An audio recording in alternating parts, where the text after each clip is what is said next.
Good afternoon, everyone. It's David Schlotthauer here in the home weather office for Monday, October the 9th, 2023. In today's detailed discussion, we are really concerned about a big storm system that's going to rapidly explode in size over the plains, bringing very intense winds, very heavy rainfall. We're going to be talking about some flooding. We're also talking about some very heavy snowfall for the Rockies and a big severe weather event that could unfold on Thursday. Looking at the very latest current satellite imagery provided by the College of Dew page, and we have a lot of weather action to talk about in today's update. We have a big storm system south of Hudson Bay into Quebec and Ontario, Canada. You can see the spiraling motion. This is helping to bring inclement weather across portions of, say, Michigan, if you are in upstate New York, bringing some cloud cover, but also some snow and some rainfall circulating around the system over portions there of Quebec and Ontario, Canada. But the next big system is knocking on the door for the Midwest. It is moving very quickly towards Washington and Oregon. You can see the curly Q there on your satellite imagery. Let me kind of reference this really well. There's a system. It is moving very fast right now towards the Pacific Northwest, and it is going to unleash a lot of rainfall for the mountainous terrain there of the Cascades, and then eventually going to explode in size over the northern plains of the United States, bringing a lot of big impacts that you all need to be aware of. That combined with deep tropical moisture across Mexico from Tropical Storm Max, which is down here. We have Tropical Storm Lydia that is about to become a hurricane, could even be a major hurricane on approach to Mexico. And this is all going to combine with our big system across the Midwest, and it's really going to unleash a lot of energy over much of the central US. So when we take a look at our latest Euro model, this was initialized this morning, and this video is going to be released to you all this afternoon. So pretty much our latest model, and it shows a pretty good idea of what is going to happen. So this is for basically this afternoon, and you can see there is our system, that big cinnamon roll swirling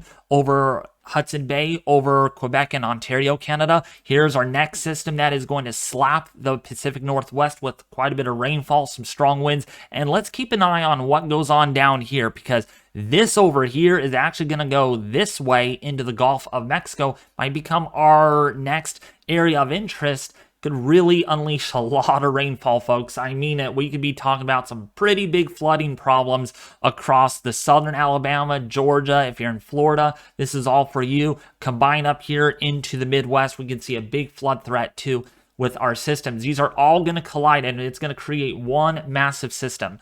So by the time we go into a Wednesday, we can see our system right here over the Gulf of Mexico, just south of Louisiana. The darkest green that you see on your screen is the heaviest rainfall. I mean, this is off the charts heavy. You see some big time thunderstorms, some big time flooding when this gets again into this area of the United States. But also look what's going on here over the Pacific Northwest. We got a lot of rainfall, some strong winds, a lot of wind energy that is going to combine with these two systems.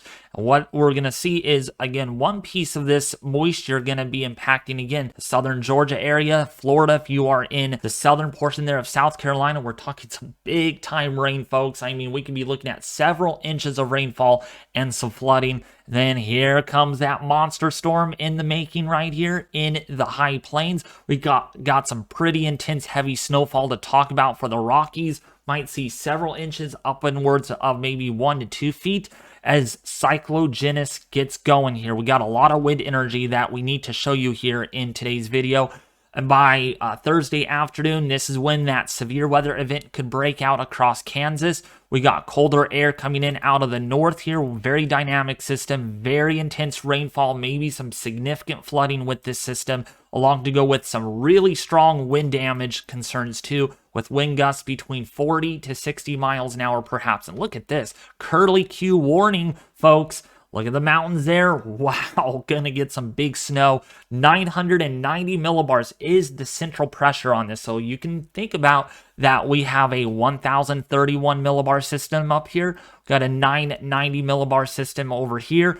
Those are really close to each other, and that's gonna really unleash some big time winds in near tropical storm force or even hurricane force wind gusts, perhaps. Even some hurricane force wind gusts, perhaps with the severe thunderstorms that do try to develop over Kansas. In fact, the Storm Prediction Center has already highlighted a 15% chance for severe weather for day 4, stretching from northeastern portion there of Kansas, southeastern Nebraska into southwestern Iowa, as well as the tippy top northwestern portion there of Missouri. This could get expanded. We could see more probable upgrades with this outlook in days to come. So definitely be aware of that. And this would cover likely for Thursday into Friday. By Saturday, you can see that second piece of energy gonna really collide with this system, and it's gonna make it more bigger, more impactful. In fact, this system is so big, it goes all the way from basically the Great Lakes all the way down into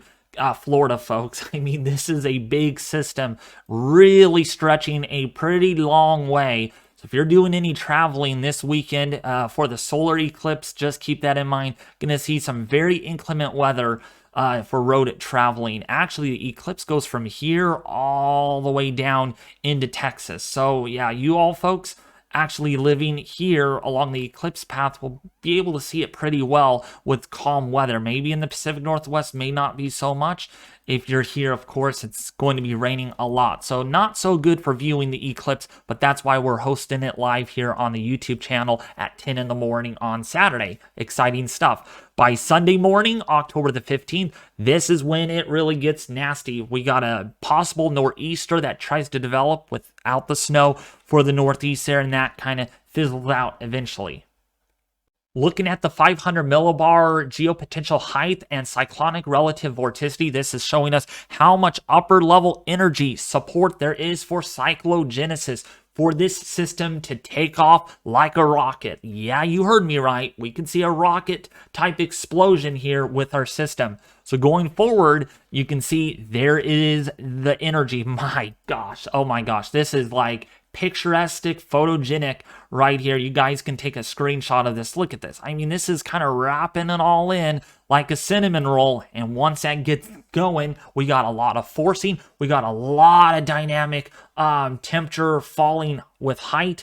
We got a lot of forcing at the surface. We just got a lot of dynamics that are going to be in play for this. And that's why this system is going to be big. It's going to be a monster, and it's not going to be pretty once it gets going.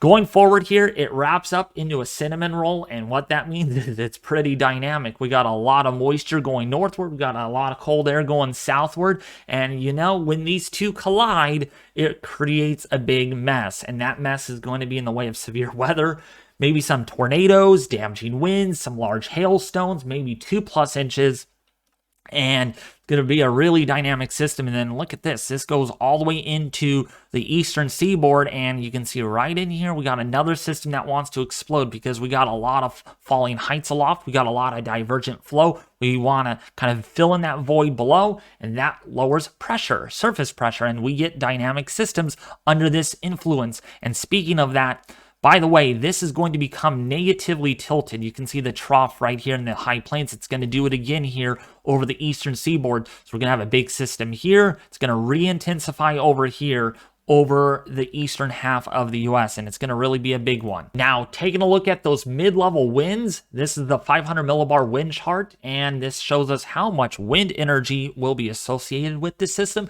We'll look at surface winds too, because they're going to be really destructive. So by Thursday night and a Friday, look at this jet streak.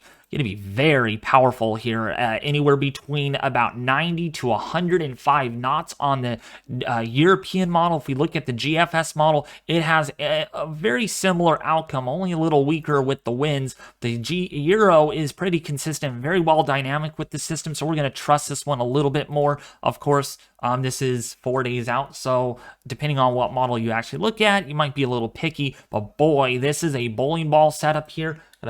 Dynamic system with a lot of wind energy. When we look at the surface winds, they're going to be very strong too. Look at this. In the high plains, we got northwesterly winds anywhere between 40 to 50 knots with wind gusts between, let's take a look at those wind gusts, anywhere between 50 to 60 miles an hour. That will blow down trees, power lines. We're going to have a lot of problems on the roadways with those cross winds gonna flip over semi-trucks. This is gonna be a big system that everyone is going to hear about on other YouTube channels. It's the system of October. It's the storm of the fall, we should say. Not as strong as Winter Storm Elliott, but wow, it's going to be dynamic in itself, and it's going to be impacting much of the eastern half. Look at these winds right here over the northeast. Going to explode with near hurricane force or tropical storm force winds by next weekend. That's the 15th. When we combine the two systems that are going to be rolling through the U.S., this includes the northern track and the southern one. Remember, we have two pieces of this. The first piece, the initial one, that's going to be impacting first the Gulf Coast. That's going to bring a lot of rainfall. It only takes a disturbance like this to bring anywhere between 3 to 6 inches of rainfall. That's going to really cause a lot of flooding. Okay, you haven't had a lot of rain, and all of a sudden, a lot of water falling in at once, going to really, the water or the ground won't be able to absorb it quick enough, and so you're going to have a lot of runoff very quickly, and we're going to have a lot of flooding on rivers, streams, urban flooding, street flooding. It's going to be a problem. And then, of course, up here, we got a lot of heavy rainfall to talk about. Not much snow or no snow at all. And so it's going to be a lot of street flooding, maybe some urban flooding too, especially over the Dakotas and Nebraska. Could see as much as 5 inches of rainfall. That's why there's already a slight risk for flooding and heavy rainfall for southern Texas for day 2. This is for Tuesday through Wednesday, October the 10th and the 11th. And once we go into day 3, that's when the big system gets going. We got slight risk for heavy rainfall and flooding concerns for southern Louisiana, southern Mississippi, Alabama, and also for the panhandle of Florida, with a marginal risk for heavy rainfall over central Iowa. So again, 2 areas at once gonna get some nasty flooding and heavy rainfall. And you know what? It's not just that. The wind and the severe weather combined with it will just make things a lot worse. One other thing that we'll be watching too is the mountain snowfall for the higher elevations, more than likely between 12 to 18 inches for many high elevation spots. The peaks, the highest, you know what I'm talking about. Could see, oh my goodness, maybe 1 to 2 feet of snowfall, some blizzard conditions. We got one little spot over here near this is near Rapid City. Some of the mountainous terrain there could see quite a bit of snowfall. Yes, it's possible to see that. Some of the valleys, though, might only pick up with 1 to 3 inches. But I'm telling you, the ski resorts, the higher elevations, wow, it's going to be a whole different story ball game with blizzard conditions, winter storm warnings, blustery conditions, and cold temperatures. In fact, it could be too cold to go skiing or do any mountainous traveling because the temperatures are going to be cold.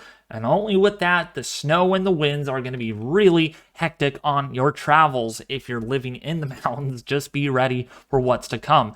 So temperatures, definitely going to be a big change out there ahead of this storm. Look at these temperatures. Wow, that gradient is pretty phenomenal. We got some 80s and some 90s in Kansas. Well, on the other side of things, you got temperatures in the 40s and low 50s. How about that for your October 12th forecast on your Thursday? Also much cooler back towards California. We're loving the cooler weather today. Temperatures in the upper 60s with cloudy skies. And then that storm is going to continue to migrate. And I mean, I'm telling you, if we just go back and kind of do a point forecast in central Kansas, 90s in the forecast, and then the next day, you're going to only have temperatures in the low 50s. So a 20 to 30 degree drop in temperatures. And not only that, temperatures could be even at 15 to 20 degrees below average for mid-October standards. So wow, what a drastic shift in the weather pattern that is coming. In fact, when we take a look at our temperature anomalies, you can see where the dynamics are here. Take a look at that curly Q, much colder temperatures. That is a look at 25 degree below average temperatures for northern Nebraska and southern portion there of South Dakota with the dynamics. And look at this, above average temperatures likely for the upper Midwest and also for the deep South. And this is going to continue until we get into the latter part of the weekend when everyone will experience some much cooler temperatures, with temperatures anywhere between 5 to 15 degrees below normal. Well, that's going to do it with today's video. If you did enjoy the video, please consider subscribing, hitting the like button, and sharing this video with your family and friends on social media. And also feel free to check out the Sacramento Weather Center Facebook group. There will be a link in the description below this video, along to go with my Discord server and my drone channel. But otherwise, I'll be back with you more tomorrow with another detailed update on this system.